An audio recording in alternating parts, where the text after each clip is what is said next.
Hi everybody, it's Linda. Welcome back to Tips for You. Well, in today's video, you're going to learn how to make rice water for your skin, and you'll also learn how to use it for a mask. Rice water is an ancient Chinese and Japanese beauty secret that dates back centuries. It goes back to the Chinese and Japanese female rice farmers. They used to bathe in the water that was used to rinse the rice. And it didn't take long before people noticed that these women had beautiful, soft, supple, and youthful skin. That this anti-aging secret was responsible for them looking so young and for having beautiful, luxurious, long, healthy hair. Because they also used it on their hair as well, to rinse and to condition and to wash their hair. And I'm going to show you how to do that too. Rice water is loaded with tons of beneficial vitamins, minerals, and amino acids, including ferulic acid, which is a powerful antioxidant that prevents wrinkles and smooths fine lines. Rice water will help cleanse, tone, lighten your skin if you have dark spots and hyperpigmentation. It will help fade them, and it will help shrink your pores and tighten your skin. It'll leave your skin feeling soft and powdery and supple after just one use. It also contains something called allantoin, and allantoin is a powerful anti-inflammatory. It also helps regenerate cells, making it a wonderful anti-aging treatment and also a great healer. So if you have acne or eczema or you have a sunburn, this will help calm your skin, take the redness away, soothe it, so you'll want to apply it where you have any type of inflammation. Now, there are two ways to prepare rice water. One is an uncooked method, and the other is a cooked method. And I'm going to show you both, and I'm going to tell you how I use them, because I use both. And nothing goes to waste here. We use the water, and we eat the rice. So let's get right into it, and I'll show you how to make this wonderful anti-aging secret rice water. First, we'll cover how to prepare rice water for your face and skin using the uncooked method. So to make rice water, you're going to need any kind of rice. Any kind will do. I use the Nature's Promise organic brown rice. I like brown rice. That's what we eat in our home. That's why I use brown rice. It's also higher in nutrients and ferulic acid because the bran is intact, so it gives you a lot more nutrition. Simply take your rice and pour approximately 1/4 cup into your measuring cup. Next, we're going to take that rice and we're going to pour it into our strainer, and we're going to just run it briefly under running water to rinse it. Next, place your rinsed rice into a bowl, and you're going to cover it with fresh, cold water. You can either use water from the tap, or I like to use my Poland spring water. Once you cover it with water, you're going to just mix it with your fingers a bit. And you're going to do this throughout the 30 minutes that you're going to let it stand. After 30 minutes to an hour, and for me it's been about 45 minutes, you'll notice that your rice water is now milky colored. The whiter your rice, the whiter will be the water. Since I'm using brown rice, my water is kind of a tan color. Our next step is to strain the rice water, and then take your strained rice, and you can cook it now. Just put it into a pot, cover it with water, and cook it. And I just put my rice water back into my bowl. And now you have your rice water.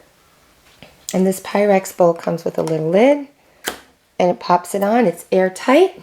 And I just keep it in the refrigerator as my facial toner or my mask. And now it's time to use our nourishing and vital rice water on our skin. And you can apply it to your skin using either a cotton round or you can use a cotton ball. Okay, I'm going to use a cotton round. So you're simply going to dip your cotton round into your homemade rice water toner, saturate it well, and you're going to start pressing it and applying it to your face. Oh, it's so cooling. Feels wonderful.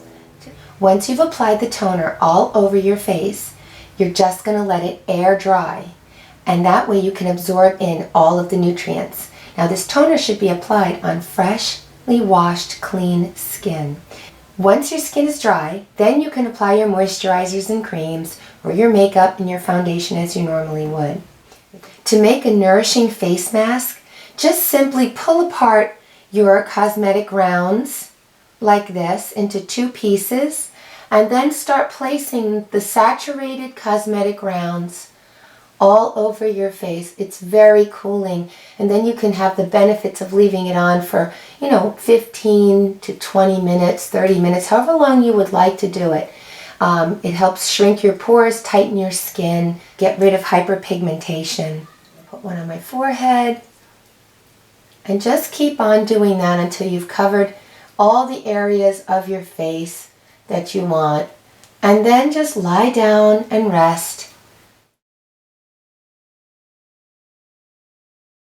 For use as a conditioning rinse or hair mask, what you'll want to do is ferment your uncooked rice water, and you'll do this by covering it tightly with a lid.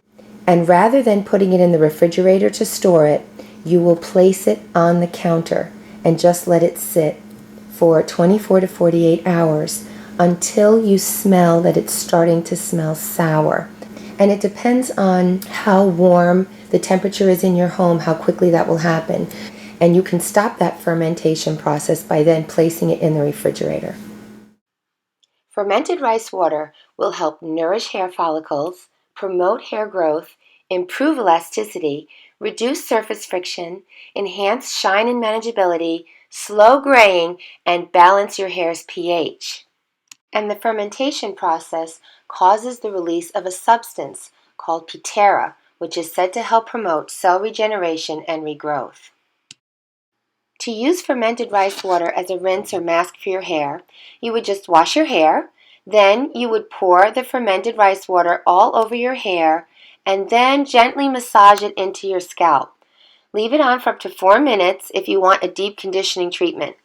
Then just rinse your hair with plain water, and you can use this once a week. Now I'm going to show you how to prepare rice water for your face and skin using the cooked method. Decide how much rice that you want to eat, and then what you should do is quadruple the amount of water, because you want there to be a lot of water left over when the rice is finished cooking, because that's what you're going to use for your rice water. So as soon as this boils, I'm going to put in the rice. Because this is long grain brown rice, it needs to cook for 45 to 50 minutes until the rice is tender. Whatever rice you use, cook it to the directions that tell you how long it takes to cook. When your water comes to a full rolling boil, it's time to add the rice. I'm going to turn my heat down to simmer, and that's going to be 45 minutes until it's done. Now once your rice is cooked, you'll see that it's all soft and that there's a lot of liquid. That liquid is your cooked rice water. Now all you need to do is separate the water from the rice. So just get your jar, and I do it over the sink because it's hot, and you'll just get a strainer and just pour the liquid into the strainer, and it'll catch the rice, and you will separate the rice water, and it will leave the rice behind in the pot. Now if you put the lid back on with the rice in the pot, it will continue to steam while you leave it sitting. So if there's any extra liquid in there, it will be removed. And there you have your cooked rice water. And I generally just leave it on the counter for a little bit to cool, and then I'll put it in the refrigerator. Now you would apply the cooked rice water the same way that you would apply the uncooked rice water to your face. And depending on how thick you make your rice water, mine is rather liquidy. I can use it straight from the jar. If yours is very thick or it's starchy, then I would suggest that you dilute it. How much you dilute your rice water will depend on how thick it is. Just put a few tablespoons of your rice water into a bowl, and then add a few tablespoons of water and mix well. And after you dilute it, you put it onto your face again with the cotton round. Even though it's diluted, the cooked rice water still tends to be starchier and stickier than the uncooked rice water. So after it air dries on your skin, you may still want to rinse it off. Follow immediately with your moisturizer to lock in all that moisture and nutrients. And it will leave your skin just so smooth and glowing and radiant and tight. It tightens and shrinks all your pores. It is amazing. I really hope you give either the unboiled version or the boiled version a try. I also want to tell you that you can drink rice water. It's an excellent source of energy and it's very rich in carbohydrates. It's very healthy for you. It's a natural remedy actually for gastrointestinal problems. So if you have anything that bothers you in your stomach, the starch in it can help with encouraging the formation of healthy bacteria. It also prevents constipation because it's very rich in fiber, and it helps to alleviate diarrhea in both adults and in infants. And it's an excellent remedy if you suffer from dry mouth, if you have any sort of problem with your salivary glands or hormone imbalances or you're taking medications. Rice water will really help with that. It's good. Little tangy taste. Healthy. Well, I hope you found this video helpful. Please give it a thumbs up if you like it and share it with a friend. And please let me know down below in the comments area if you're going to give rice water a try for your skin. And please subscribe because I have a lot more to come, something of interest to everyone. And don't forget to click that little bell icon so that you'll be notified when I upload a new video. And please visit me at my blogspot where I do a lot of writing. I'm also on Facebook and Twitter so we can stay connected there as well. Okay, well thanks so much for viewing. Bye-bye now.